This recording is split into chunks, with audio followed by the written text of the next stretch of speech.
get into these predictions for the Contender Series Week 6. It's actually a pretty good card. It's one of the higher level fight cards for the Contender Series of the year. A lot of good fights, and this first fight is actually really good as well. It's featuring Aliaskhab, Khizriev, and he's going to be taking on Henrique Shiguemoto.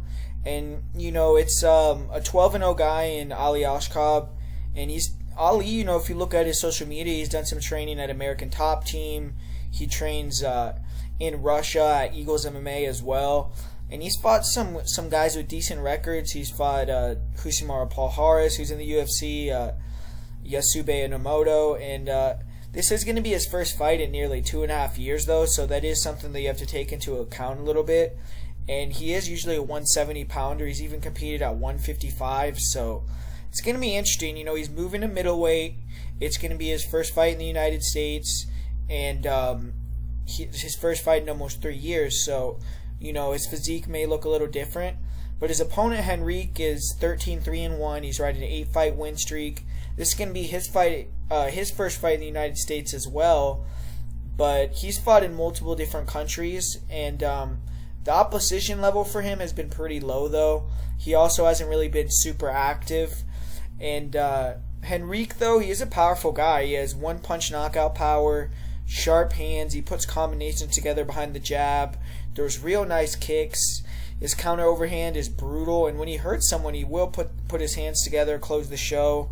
I haven't seen a lot of grappling from Henrique, but he's shown some heavy ground and pound. He likes to have a decent guillotine. He has 10 knockouts and 11 finishes in the first round. He's actually finished all of his wins. He's never won a decision. In the 3 fights that he's lost, they've all been decisions. Or he has 2 losses via decision, 1 draw. And for his opponent, Aliaskhab, he looks like a beast. On the feet, he's pretty technical, explosive, fast, nice punches, nice level changes, and sets up his level changes with his punches really well, actually. He throws a nice jab, overhand right combo, really nice round kicks, really nice knees up the middle. More of a counter striker, but he'll come forward behind blitz combos, good elbows, and, gets under you, gets the takedown. In exchanges, he can be a little bit wild, a little bit hittable, but he looks durable, he hits hard, and he has a very fast single leg. He's good at backing guys to the cage, shooting in, finishing the takedown. Good top control, good passing ability, good ground and pound. And the finish he had over Husimara Paul Harris with ground and pound was pretty brutal, man. He did slow down a bit in the 3rd round of his fight with Yasube Enomoto, but he still had enough in the tank to dominate the round, and he looks like a very good prospect. This is a good fight. I mean, we haven't seen much grappling from Henrique, and on the feet, it definitely could be interesting. Henrique has good striking, he's explosive. Ali, like I said, can get a little bit wild, so Henrique is definitely going to be live on the feet. Ultimately, though, I like what I see from the Russian. Looks to be a very strong grappler. He can grind. He's a great athlete.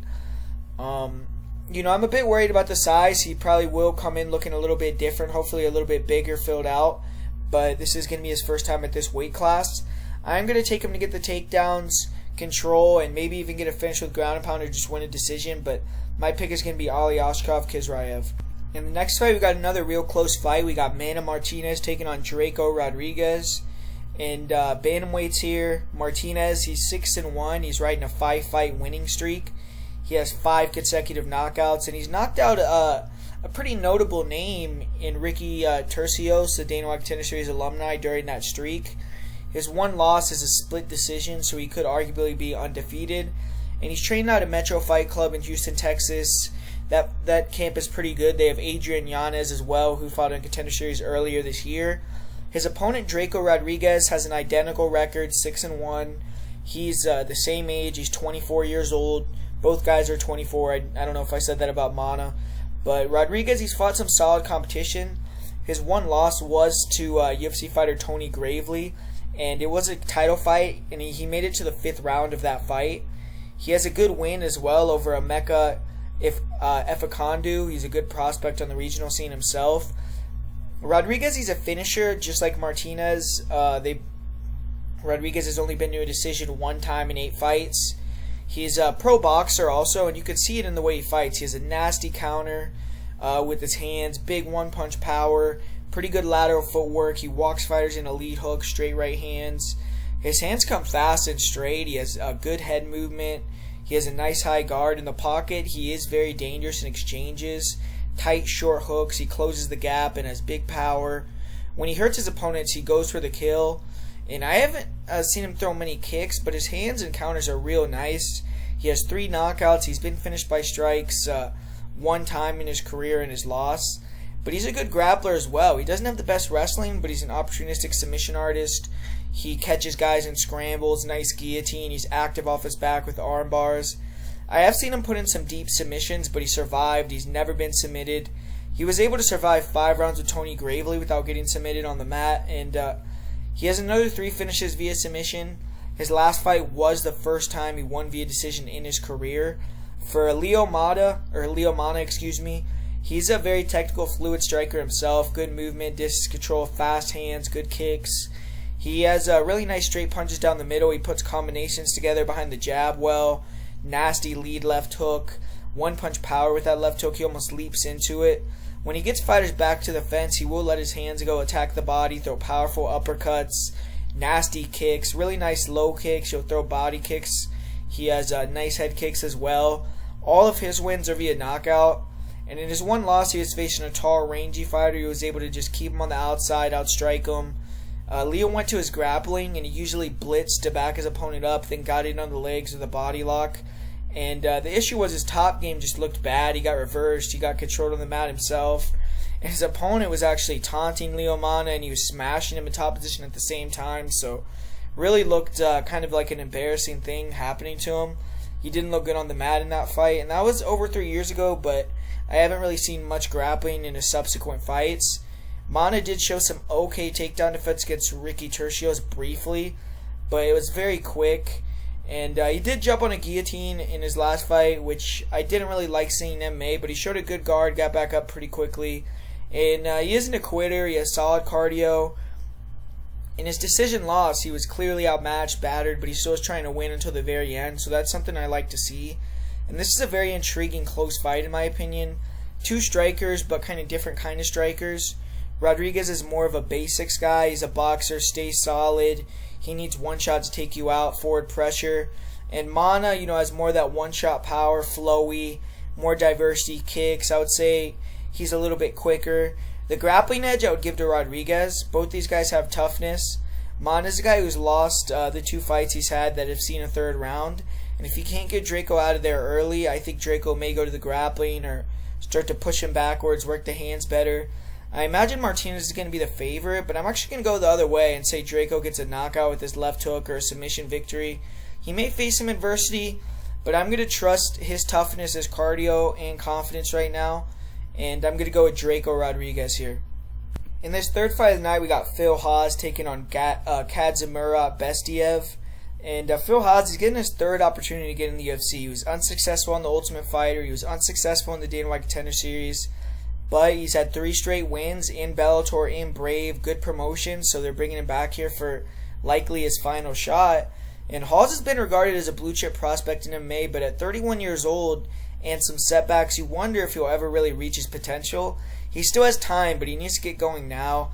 If you look at Hawes' career, he has defeated all the bad to decent competition that he's faced in dominant fashion, but whenever he's gotten the step up, he's lost. His best wins are against a 13-10 opponent, 11-7 opponent. And for Khadzi Bestaev, he's 10-3. He's a huge guy. He's 6'6", and I've seen him training in the States for a while now. He's been all over. I've seen him training at AKA with Khabib, at Nick Catone's, at King's MMA. I guess he's just trying to get some different looks. Looking at Bestiev's record, he really has defeated no one. The one guy that he's fought of note is Alonzo Menafield, but he got finished in the 1st round in that fight. And Bestaev, he's actually never been in decision or the 3rd round in his entire career. He also hasn't fought since November of 2018. Bestaev usually fights at light heavyweight, so he could be looking much different here after training with all these new gyms and also coming in at a lighter weight class. I wasn't a big fan of what I saw on video from Bestaev, though. He is dangerous because he's athletic. He throws wild kicks. He'll throw nice spinning kicks, straight shots. Definitely looks like he has power. He's just very open, wild. If someone could refine his striking, help him control distance better, he can maybe become a dangerous striker.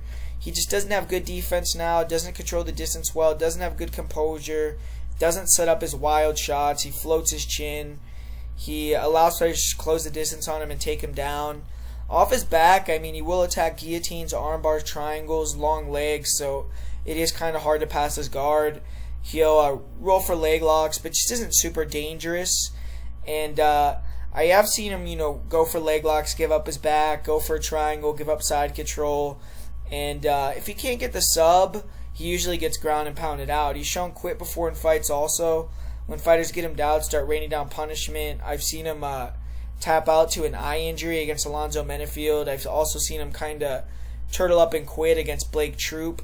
He was submitted in his other pro loss. This would by far and away be the biggest win of Bestiev's career. He's not been out around one since 2016, so I imagine he's going to slow down if the fight goes long. I just feel like Phil Hawes, he shows a lot of good things on the feet. He's very fluid, nice front kicks, nice jab, big power, good forward pressure. He has real good wrestling. When he gets on top of guys, he can smash them. So I feel like he's a lot better everywhere here. Has to be worried about getting caught, getting knocked out. But other than that, I definitely think he's better everywhere. Going to get the win, probably get the finish. So Phil Hawes is the pick for me, and it's a fairly confident one. Alright, in the co-main event here, we got Cameron Church taking on Sherrod Blackledge. And this is a good fight. I mean, both guys are prospects. They're 4-0. Church was 5-0 as an amateur as well. Blackledge was 6-1 as an amateur. Church is coming off, or 7-1 as an amateur, excuse me. But Church is coming off a pretty good win. He defeated a 6-1 opponent in his last fight. Blackledge, he hasn't really faced many experienced guys. The best fighter he's faced is 2-0. For Cameron Church, he's a fun fighter to watch for sure. Brings the action, he throws down, he's always coming forward. Keeps a heavy pace, volume of shots, forward pressure. He's a tough, hard-nosed guy. He's willing to go through war to get the win. He opens up early with a lot of low kicks, tries to find his range that way. He can't throw them naked and get taken down off the kicks, but he has nice kicks at the end of his combinations. He has really nice round kicks, front leg side kicks to the body. He also is good at establishing, kicks low to the body, to the head, then throwing question mark kicks, throwing, kind of like faking high or faking low going high with his kicks, nice spinning kicks. He also has nice hands, good boxing in the pocket. He's good at jabbing or kicking his way into range, putting nice combinations together, body, head. Uses a lot of slipping and ripping, big power right hand, big straight, big overhand right. He has a good uppercut. He can get a little bit wild inside at times though, swing really wide. He's hittable. He ducks his head a lot in the pocket. But he's super durable. He stays in your face. Even if you hit him, he throws a lot of volume. He hits hard himself and just eats the shots. He isn't an offensive grappler, but I have seen him, defend takedowns well. He's physical. He throws nice knees to the body, elbows in the clinch. He's good at hand fighting inside, coming over the top with shots. When he does get taken down, he's hard to hold down. Your reverse takedowns get on top himself. And I've seen him, sprawl out, circle to the back, choke guys out. That's what he did in his last fight. And he's yet to go to the third round from what I've seen as an amateur or a pro. But I would venture to say he has good cardio because he keeps a high pressure, high pace. And I've never seen him look like he's fatigued or getting that tired. He maybe slows down a little bit, but not that much. And he also just seems like one of those guys who loves being in the fight. For his opponent, Sherrod Blackledge, he's a solid striker. Good fakes, good feints. He's very tall, long, really nice straight punches down the pipe. Really nasty front knee up the middle. And he throws some fluid boxing combinations. He needs to use a lot of jabs, left hooks, straight rights, touch Church as he tries to come in, break his rhythm, angle off. When Church throws a little wide and wild, make him pay with sharp counters. Church also uses a lot of head movement, bobbing and weaving, ducking and rolling. So try to time a knee or an uppercut when he drops his head. And Blackledge, like I said, he hasn't fought great competition. And he has struggled with grapplers in the past. In his lone amateur loss, he was taken down and controlled. But he has a really nice front choke series. And, he seems to kind of have gotten a lot better with his get-ups. But he hasn't really fought great competition. So it's hard to truly say. He also seems like at times he can get a little bit flustered with forward pressure. He has 2 knockouts in his career, and it's more of a a sharp striker than a power striker. It's kind of a sniper versus a guy that comes forward, throws a lot of bombs in this matchup. To me, this is a close fight. I have to favor. I don't know. I think I'm gonna favor Blackledge. I think Church may be able to pressure or grapple more here. Maybe he could win a decision or get a finish. I think he'll be the more physical guy. On the feet, I'm just thinking that Blackledge, being the sniper, very sharp, very accurate. I think that you'll be able to touch him as he tries to come in, keep him on the outside. And if Church doesn't adjust and try to go to the grappling, maybe Blackledge will be able to knock him out.